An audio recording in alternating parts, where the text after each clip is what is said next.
Oui, bonjour à tous, c'est une joie de pouvoir vous retrouver depuis un lieu un peu particulier puisque ici on est à Mirabel.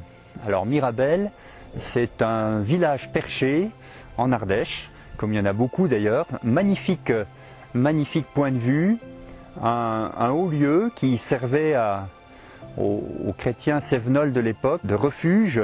Près de moi il y a une immense tour là, qui abritait le châtelain de l'époque et la population qui venait s'y réfugier. Mirabel, c'est deux mots, c'est Mira, et Mira c'est la mire, ou alors la vue, et belle, c'est la belle. Donc Mirabel, ça veut dire la belle vue.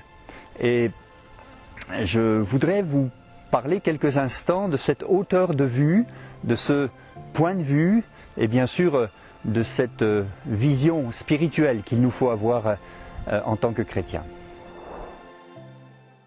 Voilà, alors je vous laisserai apprécier la beauté du paysage. On a une vue à 360 degrés, c'est vraiment magnifique. Moi j'habite un petit village derrière qui s'appelle Villeneuve-de-Berg. Et à Villeneuve-de-Berg, il y avait 3000 âmes à l'époque de la Réforme. Et sur ces 3000 personnes, 1000 étaient chrétiennes. C'est dire l'impact de l'évangile dans cette belle région des Cévennes. Je crois que la hauteur de vue est importante et j'ai voulu me déplacer sur une estrade un peu haute puisque je suis au-dessus d'une falaise et en dessous de moi un village, le village de Mirabel. Mais je crois que Jésus utilisait aussi ces métaphores et qu'il aimait se retrouver dans la nature pour enseigner ses disciples, mais aussi enseigner les foules. Alors la première chose que j'aimerais vous dire, c'est que c'est drôlement important d'avoir une bonne vision. Une bonne vision physiquement, déjà, c'est important. Les lunettes nous aident à corriger s'il y a un problème.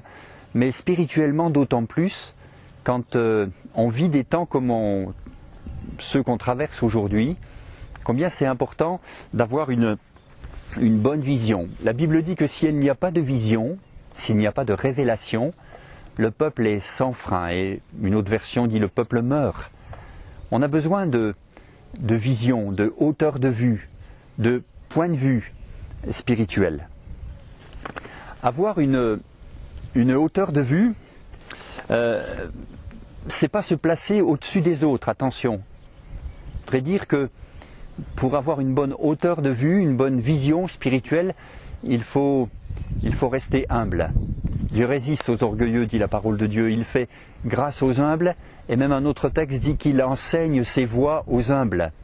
Il aime révéler aux humbles ce qu'il veut faire et comment il faut se préparer. Hauteur de vue. Point de vue. Nous avons à discerner les temps dans lesquels nous vivons. Depuis ici, j'aperçois des nuages au fond là-bas, et je peux vous dire, sans me tromper, que demain il y a de l'orage. Et c'est pas parce que j'ai regardé la météo avant de venir, mais c'est parce que depuis mon point de vue, je vois très loin, plusieurs dizaines, centaines de kilomètres, et on voit les choses arriver. Jésus a donné une bonne leçon de météo aux pharisiens de son époque, qui lui demandaient un signe venant du ciel. Et il leur dira, le soir, vous dit-il, fera beau demain parce que le ciel est rouge, et le matin, quand le ciel est rouge, il va pleuvoir aujourd'hui.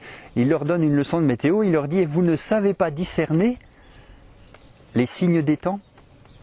Moi je crois que le moment que nous traversons est vraiment propice à réfléchir à ce que nous vivons actuellement et ce que cela signifie. Voir loin, c'est très agréable quand on est ici, mais spirituellement c'est aussi important de voir avant, de prévoir. Prévoir, ça veut dire voir avant les autres. Et je crois qu'on a besoin d'hommes de Dieu, de femmes de Dieu qui voient avant les autres et qui nous disent les choses qui vont arriver. Les plus anciens d'entre vous connaissent certainement ce vieux chant qui qui disait « Je veux monter sur la montagne ». C'est là que l'on rencontre Dieu. Et c'est vrai que quand on monte sur une montagne, on a tout de suite un joli point de vue qui s'offre à nous. Et je me suis dit, tiens, c'est un lieu intéressant que de monter ici à Mirabel pour vous partager ce sujet. Vous savez, dans la Bible, il y en a des montagnes. Hein. Moïse a eu la sienne, elle s'appelle le Sinaï. Et sur le Sinaï, eh bien, Moïse a reçu la loi, a reçu une révélation, a reçu un temps de communion avec Dieu incroyable. Il a eu sa montagne. Et on en est encore les bénéficiaires. Élie a eu sa montagne, le mont Carmel. Et de là-haut, il a rétabli l'autel, il a prié, la pluie est revenue après 3 ans de sécheresse. Il avait sa montagne. Je crois que Jésus avait aussi plusieurs fois gravi des montagnes. Par exemple, quand il voulait se retrouver tout seul avec son Père, il se retirait dans la montagne pour être seul avec son Père, prier son Père, recevoir de son Père les instructions.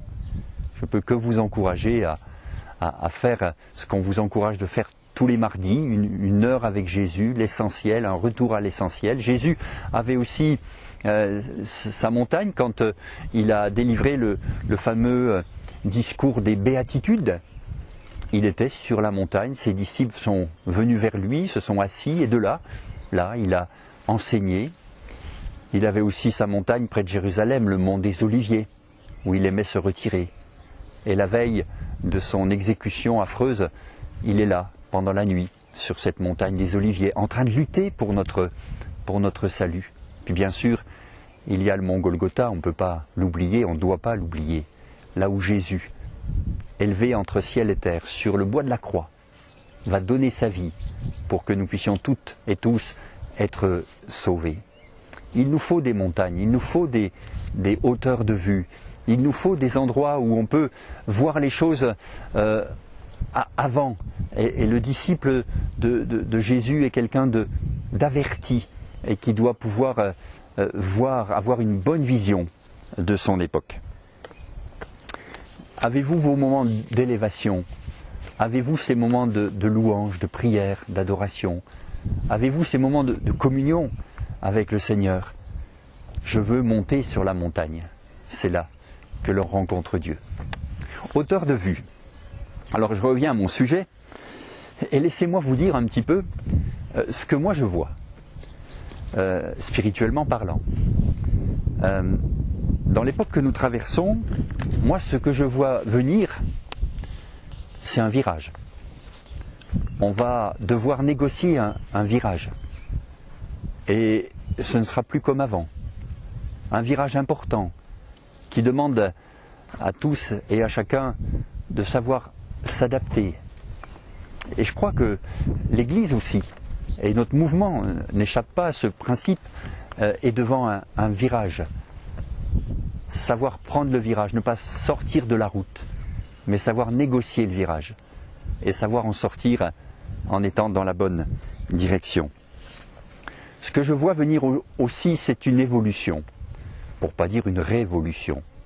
Une évolution inéluctable.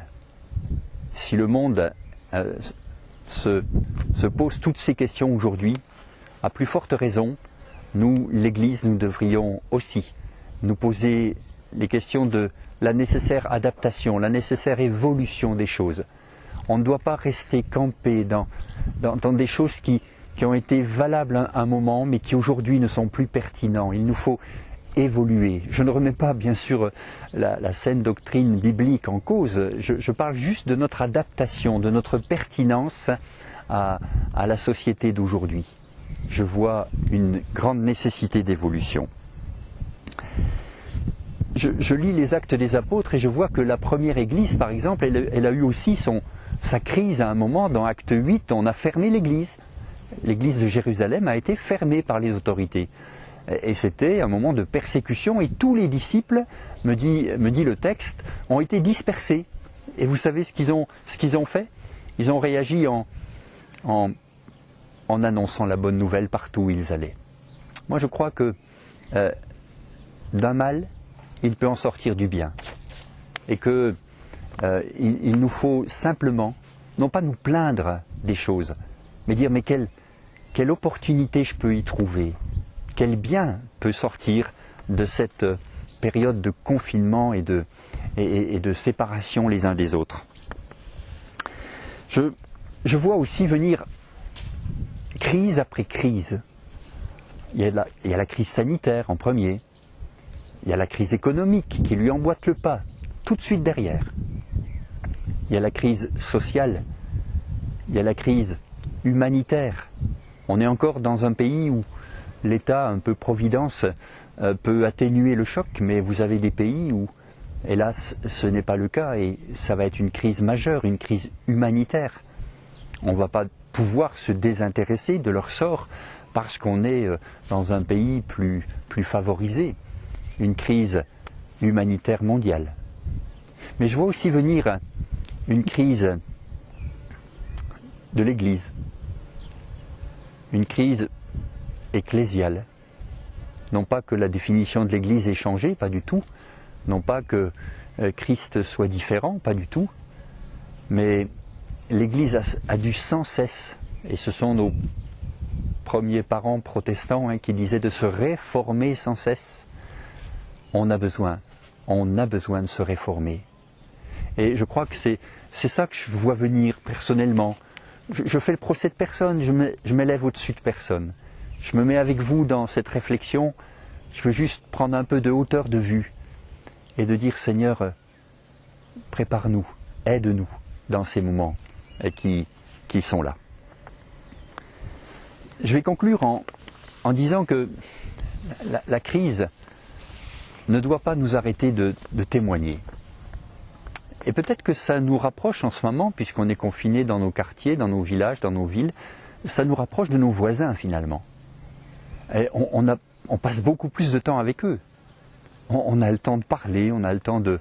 Enfin, avec la distance de sécurité, on respecte les gestes barrières, mais je peux vous dire que c'est vraiment une bénédiction de pouvoir faire connaissance avec eux, de pouvoir répondre à leurs questions quant à la foi, de pouvoir leur montrer aussi un christianisme pratique qui sait allier et la foi et les œuvres. Et je trouve que ils avaient bien raison, nos premiers parents, d'élever comme ça des tours de guet, des tours où on pouvait veiller. Et dans la Bible, il y en a des fameuses, des tours où on pouvait voir venir de loin l'ennemi. Parce que quand l'ennemi arrivait, il était important d'être prêt. Alors je vous laisse avec toutes ces réflexions. Je voudrais vous dire que je me mets avec vous dans cette époque difficile à traverser, mais je suis persuadé que si nous nous mettons à la bonne place, dans la bonne écoute, le Seigneur saura nous révéler encore ce qu'il prépare pour son Église et pour ce monde. Que Dieu vous bénisse. Je vous dis à bientôt.